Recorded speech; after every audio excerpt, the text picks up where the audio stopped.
ओम गंग गणपतये नमो नमः। श्रीमद् वाल्मीकि रामायण उत्तरकांड छठा सर्ग भाग 2/2।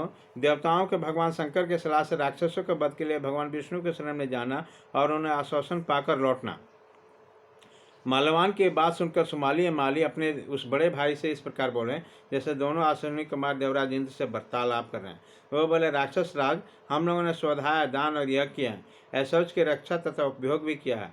हमें रोग व्याधि से रहित आयु प्राप्त हुई है और अपने कर्तव्य मार्ग में उत्तम धर्म की स्थापना की गई। यही नहीं, हमने अपने शस्त्रों के बल से देवसेना रूपी अगाध समुद्र में प्रवेश कर ऐसे ऐसे शत्रुओं पर विजय पाई है जो वीरता में अपना शानी नहीं रखते हैं। अतः हमें मृत्यु से कोई भय नहीं है। नारायण, रुद्र, इंद्र आदि तथा जमराज ही क्यों ना, सभी सदा हमारे सामने खड़े होने में डरते हैं। राक्षसवर, विष्णु के मन में भी हमारे प्रति द्वेष का कोई कारण नहीं है, क्योंकि हमने उनका कोई अपराध नहीं किया है। केवल देवताओं को चुगली खाने से उनका मन हमारी ओर से फिर गया। इसलिए हम सब लोग एकत्र होकर एक दूसरे की रक्षा करते हुए साथ साथ चलें और आज ही देवताओं का वध करके कर डालने की चेष्टा करें, जिसके कारण ये उपद्रव खड़ा हुआ। ऐसे निश्चय करके उन सभी महाबली राक्षसपतियों ने युद्ध के लिए अपने उद्योग की घोषणा कर दी और समुचित सेना के साथ जम्ब और वृत्ति आदि के भांति कुपित होकर युद्ध के लिए निकले। श्री राम पुत्रोक्त की मंत्रणा करके उन सभी महाबली विशालकाय राक्षसों ने पूर्ण तैयारी की और युद्ध के लिए कूच कर दिया। अपने बल का घमंड रखने वाले समस्त देवद्रोही राक्षस रथ, हाथी, घोड़े, गधे, बैल, ऊंट, शिशु कुमार, सर्प, मगर, कछुआ, मत्स्य, गरुड़, तुल्य, पक्षी, सिंह, बाघ, सुअर, मृग और नीलगाय आदि वाहनों पर सवार होकर लंका छोड़कर युद्ध के लिए देवलोक की ओर चल दिए। लंका में रहने वाले जो प्राणी अथवा ग्राम देवता थे, वह सभी अपशकुन के द्वारा लंका के भावी विध्वंस को देखकर भय का उत्पन्न करते हुए मन ही मन खिन्न उठे। उत्तम रथों पर बैठे हुए सैकड़ों हजारों राक्षस तुरंत ही प्रयत्न पूर्वक देवलोक की ओर बढ़ने लगे। उस नगर के देवता राक्षसों के मार्ग से पूरी छोड़कर निकल गए।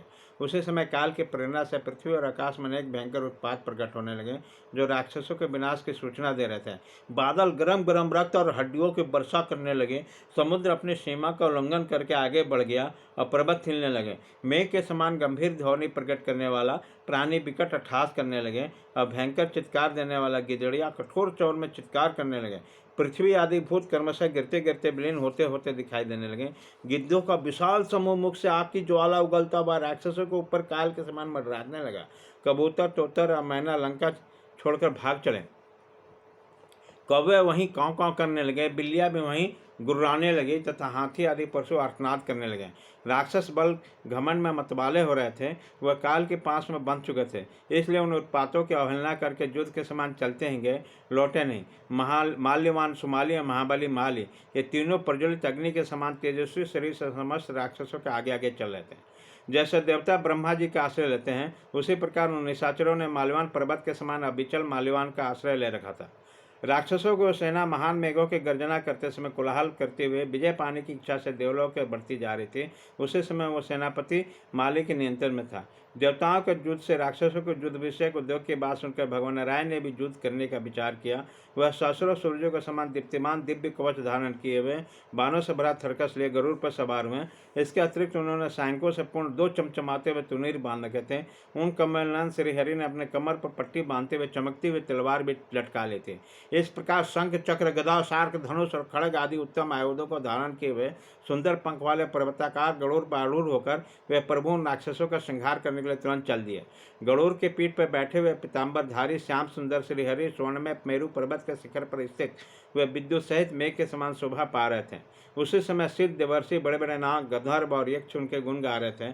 असुरों के सेना के शत्रु वे श्रीहरि के हाथों में शंख, चक्र, खड़ग और शार्क धनुष लिए सहसा वहां पहुंचे। गरुड़ के पंखों के तीव्र वायु को झोंके खाकर वो सेना क्षुब्ध उठी। सैनिकों के रथों के पताका चक्कर खाने लगी। उन सबके हाथों से शस्त्र गिर पड़ी। इस प्रकार राक्षस राज माल्यवान के समुचित सेना कांपने लगी। उसे देखकर ऐसा जान पड़ता मानो पर्वत की नील शिखर अपनी शिलाओं को बिखेरता हुआ हिला। राक्षसों के उत्तम शस्त्र तीखे रक्त मांस में सने हुए प्रलयकाल अग्नि के समान दीप्तिमान थे।